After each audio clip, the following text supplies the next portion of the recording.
It was a cool autumn evening on the island of Sodor. The sun was just beginning to set, and the engines were finishing their work and returning to their sheds. And a thick fog began to roll in. James had just finished his last train and was heading down the main line for home. He and his driver can hardly see a thing through the fog. As such, they didn't immediately notice the points were directed to an old, unused track. "Oh, bother," said James, frustrated, once he realized where he was. "What silly things points are? I don't even recognize this line." "Calm down, James," said his driver. "We'll go back and set this right." "Well, good.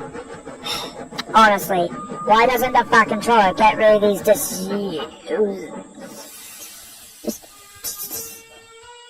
Is everything okay, James?"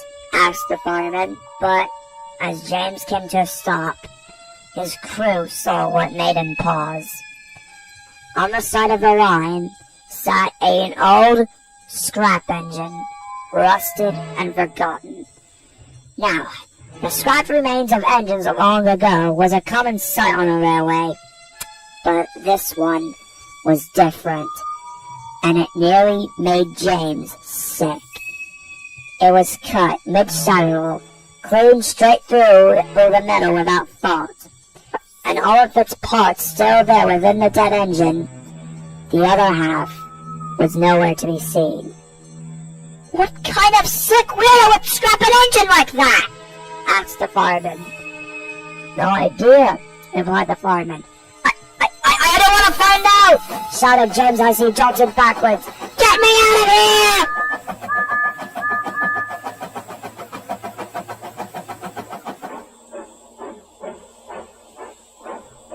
At the sheds, all the engines stared at James.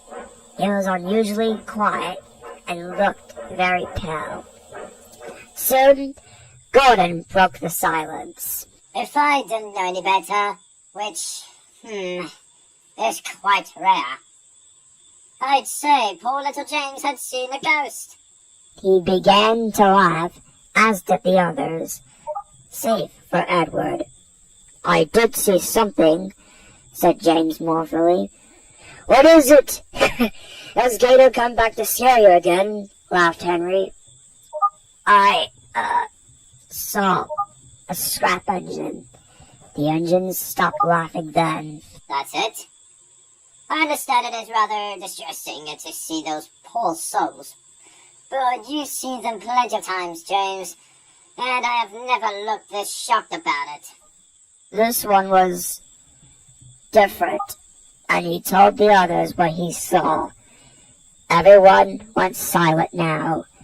Gordon, who had regretted teasing James. Finally, Thomas broke the silence. "You must have seen a victim of the half engine." James went red in the face. "I don't need your teasing tonight, Thomas!" Thomas just frowned. "I'm not teasing. I know why that engine is like that." Edward, who had known Thomas for far longer, recognized he was being serious. "Go on then, Thomas. Tell us."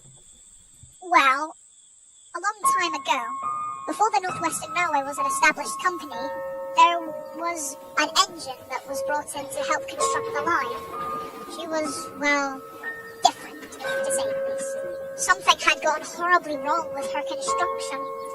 She had only half a face, the other half being her smoke box door. Me and the other engines could barely understand what she was saying. Maintenance on her was a nightmare, and through all of that, she was just in immense pain on how she was built. Her cries and wails for the pain to go away was just so horrible that me and the other engines could barely stomach it at night. But the nastiest of us, as well as some of the workers, thought it was just a great joke. And this would all boil up inside of her. And, well, one day, her behavior had changed for the worse. Her behavior became more violent, and she would even berate even the ones that felt pity for her. And she would always snarl and growl at them.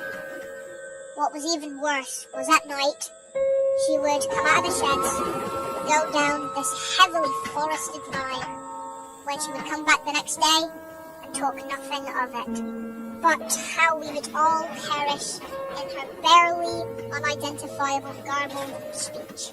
Myself, as well as the other engines, we all thought she was possessed, and she would be seeking any way to get rid of her deformity once and for all.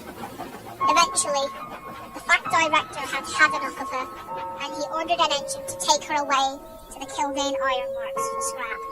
Later that same day, me and another engine were heading for Brooklyn.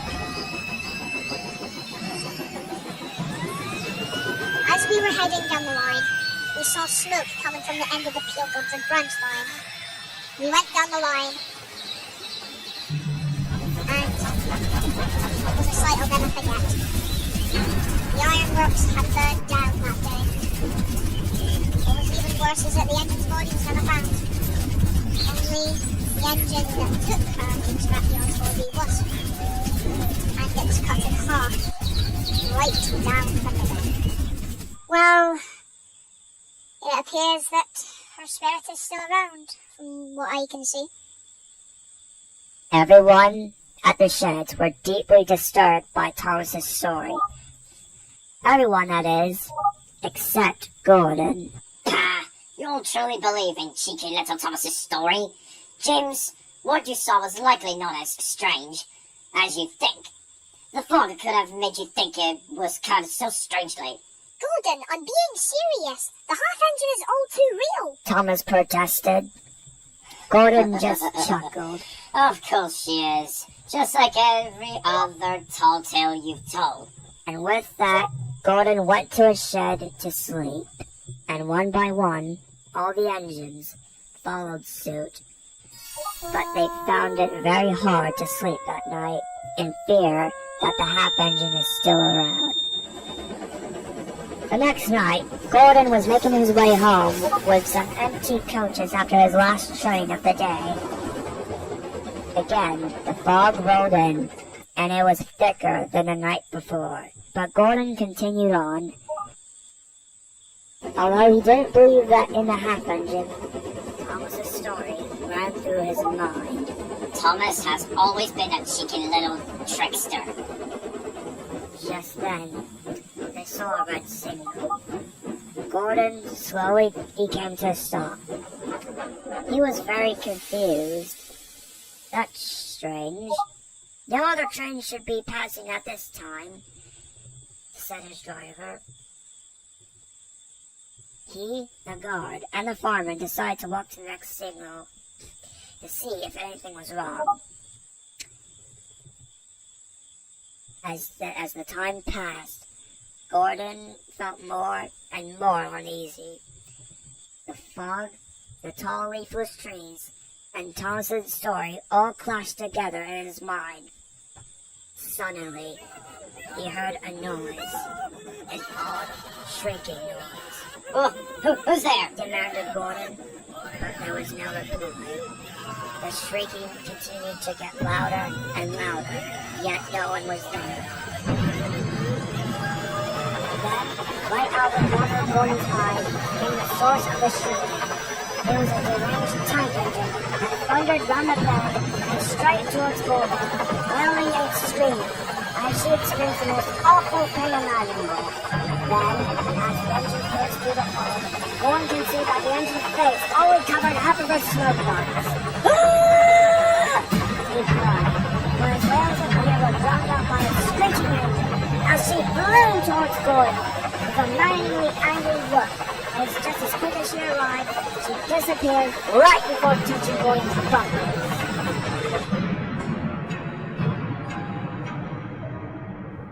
His driver, fireman, and the guard raced back upon hearing those cries. Gordon, are you okay? What happened? Asked his driver. Half-engine! Thomas was right! He stammered as he was shaking in fear, his eyes closed shut and refusing to move. The guard went to inspect the rest of the train and nearly dropped his lantern in a fright. The front express coach was torn in half. cut clean through without a fault. One half remained on the bogies, while the other half landed on the other track.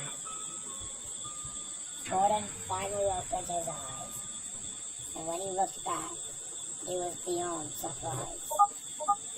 Now, how did this happen? Questioned the fireman. The driver and God were both confused. Driver and God were both confused as well. Gordon, can you tell us? What is that about a half engine? Nothing. Gordon replied softly. All the crew simply put it off as faulty construction. But Gordon knew exactly what happened. He remained silent as he uncoupled from the coaches and brought home. He was unsure to tell anyone what he witnessed. He felt sorry for teasing James. He felt sorry for not believing Thomas. And most importantly, he felt sorry for ever denying the existence of the half engine.